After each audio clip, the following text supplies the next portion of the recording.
Missouri House Committee on Public Policy will come to order. Madam Clerk, will you please call the roll? Chairman Cups, Present.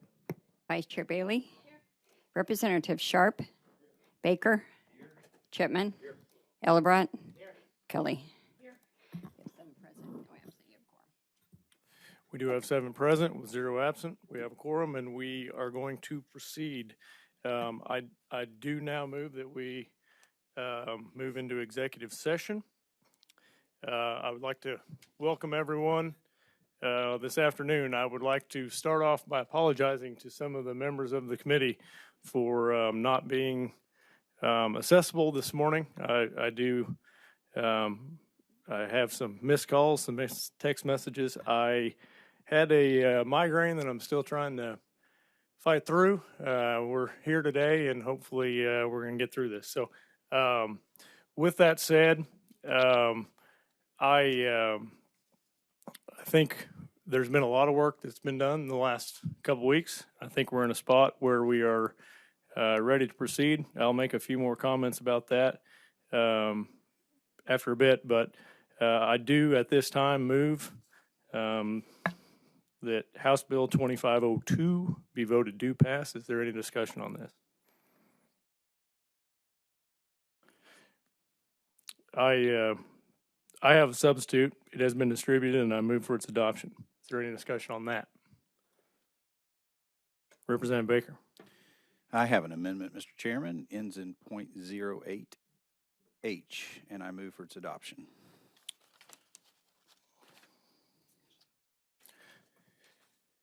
Representative Baker has an amendment. It has been distributed. Is there any discussion on this? I can explain the amendment, Mr. Chairman, if you would like. Please proceed. So this is just to make sure that elementary and secondary school athletic events would be prohibited. We don't need any more drama at high school games than we currently have. So that's it, Mr. Chairman. Well said. Is there any further discussion on this amendment?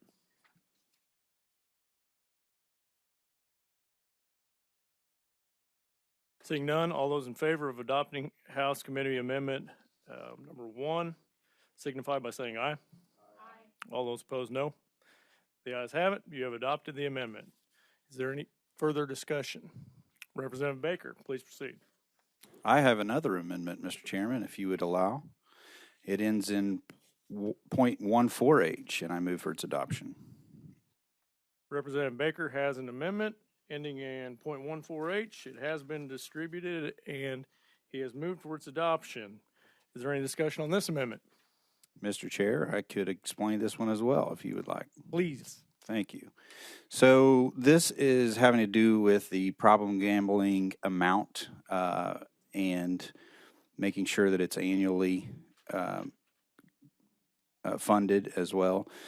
This is something that the more I got to dig into, the more concerned I became. This goes back to some of the questions I asked in the first public hearing we had on this, having to do with trying to get a gauge on what we thought was going to happen if this is implemented when it came to problem gambling in Missouri.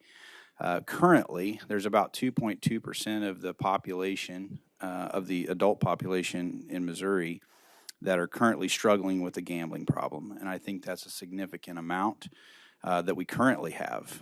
Missouri's 33rd out of 50 states. This is from a 2016 survey in terms of per capita public funds dedicated to problem gambling services. So the reasoning behind this is I think the $250,000 is low. I think that problem gambling will inevitably rise to some level if this is implemented, and I just wanted to make sure that we kind of beefed up that amount. With that, I thank you, Mr. Chairman. Thank you, Representative. Is there any further discussion on this amendment? I would like to personally add that I appreciate this amendment. I actually am in the camp that I think maybe the 500,000 might not be enough. This is something I'd like to see continue discussion on moving forward. We're getting ready to potentially open up wagering on electronic devices from anywhere in the state for the first time. And with that, I think that we're probably going to see, if you have an estimated, and I'm a farmer, and there's a lot of people in this room that know that a lot of times I use farm analogies, but less than 2% of the population is involved in farming, and approximately 2.2% of the population has some sort of an addiction to gambling. And so if you think about it, think about how many farmers you know. Think about how many people you know that might have some cattle, relatives that you might have that farm, and there are literally more people that have a gambling addiction than there are people that farm currently. And so this is something that I think is going to become a larger issue if and when this proposed legislation becomes law. And so we need to be aware of that, and as a state, we need to be ready to address some of the issues that might arise from that. With that said, if there is no further discussion, all those in favor of adopting House Committee Amendment number 2 signify by saying aye. All those opposed, no. The ayes do have it. You have adopted the amendment.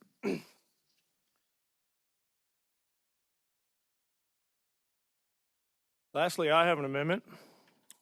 It has been distributed, and I move for its adoption. It is the amendment that you have that ends in .17H. Is there any discussion on this?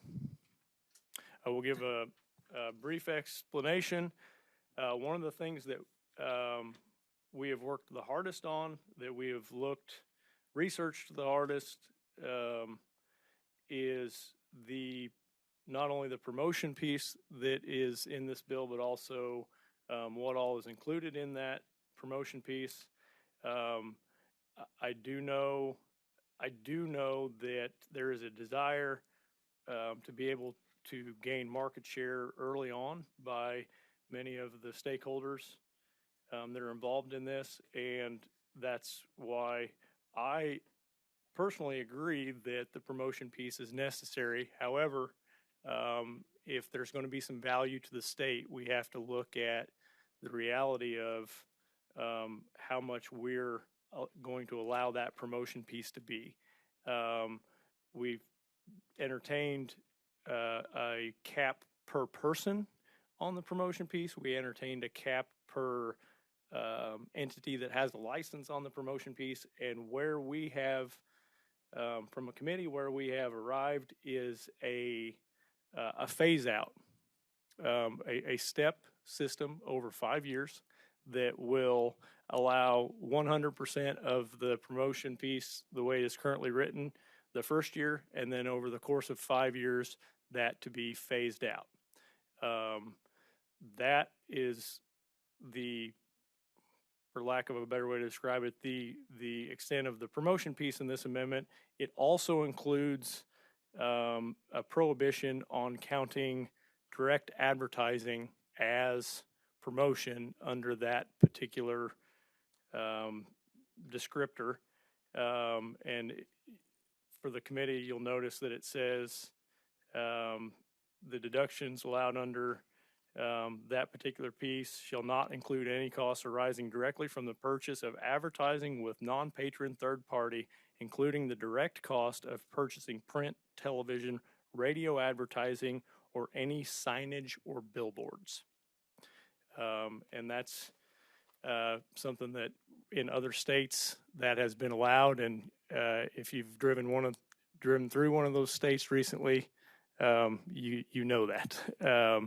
Seemingly, they do a pretty good job of buying every billboard along the interstate before they report their earnings. That way, kind of if their option is to buy more advertising or report revenue that would go to the state, they err on the side of buy more advertising and then the value to the state is drastically decreased. And so that was something that we felt was kind of necessary to spell out in this particular bill. With that said, is there any discussion on this particular amendment from any of the other committee members? Seeing none. All those in favor of adopting House Committee Amendment number 3 signify by saying aye. Aye. All those opposed, no. The ayes have it. You have adopted the amendment. I now move that we roll the amendment into a new substitute and adopt the substitute. All those in favor signify by saying aye. Aye. All those opposed, no. The ayes have it. You have adopted the substitute. I now move that the House Committee substitute for House Bills 2502 and House Bills 2556 be voted do pass. Absolutely. Is there any discussion? And I am going to recognize Vice Chair Bailey. Thank you, Mr. Chair. I know we're taking the vote today, and I think I've voiced to each of you and probably many of you out there, it's too soon to take this vote, but if you throw enough tantrums in this building and bombard people and, money talks and other things walk,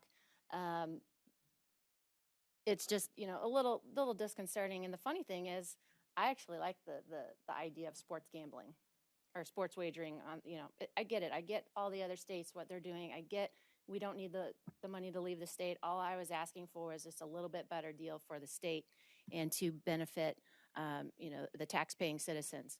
I always get concerned, but this is government, right? I see a room full of lobbyists, it's packed with something like this where there's big money. You go down to children and families, you got the same couple folks that do their nonprofits. Kids have really been hurt in this pandemic. But, oh no, let's do the sports wagering stuff first. So, it just kind of rubs me the wrong way. This bill, I guess we'll just take it to the floor and go through it. I think we needed more time to talk through. But, I'm not in charge. But I have much displeasure with this bill. I think it could be a lot better. And hopefully we can get it there on the floor. But I wish you all would take up kid causes too and our most vulnerable kids as well. Thank you, Mr. Chair. Thank you, Vice Chair. Is there any further discussion by the committee? I personally am going to make a couple comments. I've debated whether or not I was going to say anything. This is me speaking personally and not as a representative of the committee. I would like to thank the committee. This committee has worked a lot harder behind the scenes on this than a lot of people realize. This is, in my opinion, one of the best groups of dedicated representatives in this building. The fact that they have vested themselves into an issue that they maybe didn't have maybe didn't have any interest or desire to be involved in before, simply because they want to see a product that's going to be best for the citizens of Missouri, proves that every person on this committee is here for the right reasons. I personally think that this bill still needs work. There is a desire by the bodies of this institution to see this bill moving. I agree with that.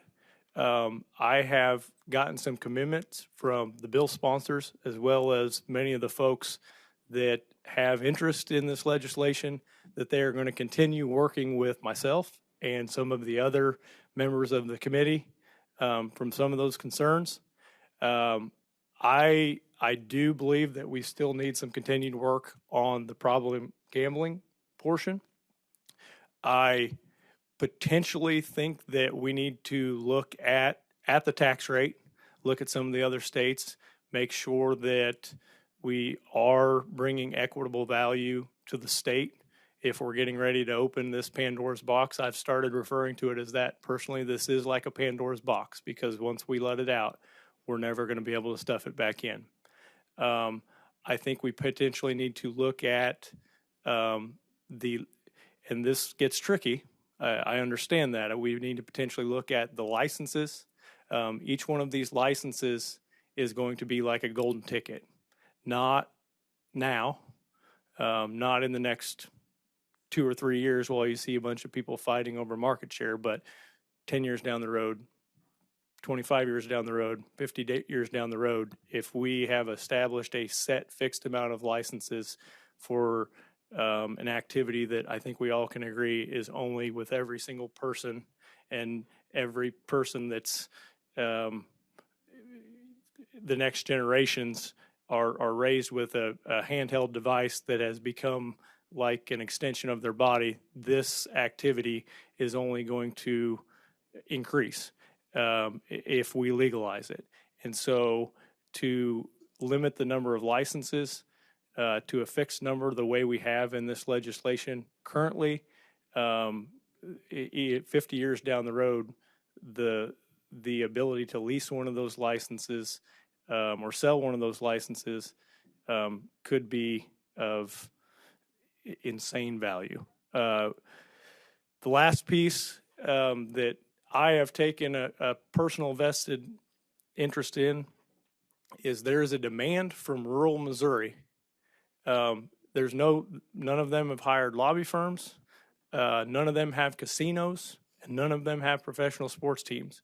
But we are getting ready to potentially open it up where they have all of their citizens have the ability to wager on sports, and the profits from those wagers will be sent to other areas of the state. Be like a money funnel directly from rural Missouri to whoever has the license where these wagers are facilitated. There is still a demand from rural Missouri to continue to explore the idea of an off-site wagering fee that then would go back to the counties where those wagers were placed. It kind of goes back to if we're going to open up statewide legalized gambling, the locales where this is going to be taking place would like to at least see some crumbs. Their words, not mine. And so that's something that I would really, really like to see continued discussion on as we progress forward. I have been told personally that it would be too difficult to facilitate that. And what I've tried reminding people over the last half week is these people literally keep sports books with the most advanced algorithms in the world. You can make a real-time prop bet while the pitcher is in the windup, whether or not the batter is going to strike out or hit a home run. So to come to this committee with the fallacy, the facilitation of some sort of a usage fee that would go back to the locales where the wagers were being placed would be too difficult to keep track of by the same entities that are keeping track of the most advanced odds and sports book in the world. That frustrated me. I would like that discussion to continue. I think a lot of rural Missouri that has no representation here other than us, other than the elected officials that they send here, would like to see that discussion continue. I'm not going to belabor that, but I do look forward in potentially seeing something that we could do in that arena. With that said, is there Representative Kelly, please? Thank you, Mr. Chairman. If I may make a comment. I couldn't agree more with everything that you've said. I've had lots of conversations with individuals in the room, and if I'm going to say it behind closed doors, I'm going to say it in public. Rural Missouri isn't flyover country. My job is to work for my people. I respect the intent and the why of everyone in this room, even though we don't always agree. I am going to vote this out today with a good faith that the people who have said they're going to continue to look at everything the chairman just mentioned will do just that. Because in this building, people forget that my people exist, and I intend, for as long as I'm here, to make sure that that doesn't happen. So thank you, Mr. Chairman, for your work and the committee for their work, and thank you to those in the audience who have committed to put good faith effort towards getting a good outcome, because this is Pandora's box, and what we do affects people when we're long gone. And I get really tired of my people not being remembered in conversations when it comes to money. So this seems like a good time to change that trajectory. So thank you, Mr. Chairman. Thank you, Representative Kelly. Representative Kelly and I have had some long, very heartfelt discussions over this issue after visiting with our constituents. And for me, it's been a good thing because it has reminded me, A, who sends me here, and B, why I'm here. And as I already stated, we understand that there's a desire by the body to see this progress, but we also look forward to them, everyone involved, working with us on some of the issues that we've discussed today. I would like to say one last thing before we take the vote here today. The bill sponsors have stepped up to the plate the last week. They really have. I want everyone that has any involvement in this particular issue to know that both bill sponsors were, very, very not. I can't. Accommodating is not the right word. We had some heated discussions. We had some passionate discussions. We had some very equitable discussions, and I feel like we're at a good place. That would not have happened if it hadn't have been for the maturity and the professionalism, and also the passion to do good work by both bill sponsors. I want to commend them for that. I want to make sure that everyone understands that if it wasn't for that, that I would not be taking this vote today. So I want to thank them for that. With that said, if there isn't any further discussion, Madam Clerk, will you please call the roll? Chairman Cups, I am going to defer the vote this afternoon to the committee unless there is a tie.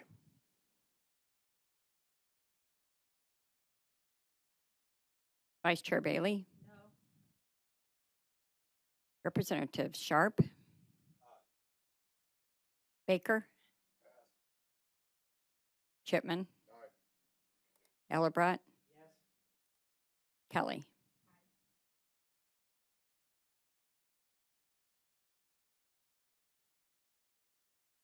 Baker.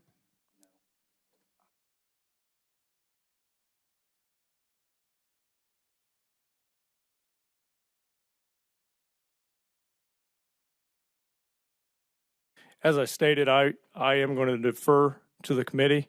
We have taken the vote. I am going to make a vote of present, and by the committee's vote of 4-2, House Committee Substitute 2502 for House Bills 2502 and 2556 are voted do pass. I would like to thank everybody for being here this afternoon, and I genuinely do look forward to continuing the work on this legislation. Thank you.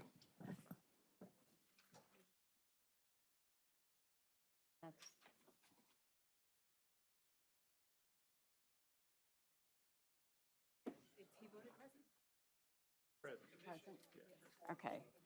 Well, present we got that. Okay. Chipman. Okay. Chipman. Did Chipman? I had him. Chipman was yes. Yeah. Okay. So it was. Yeah. Okay. Well, that's why the thing popped up. Okay. Okay. 40. He said 4-2, but I punched his vote when he came in.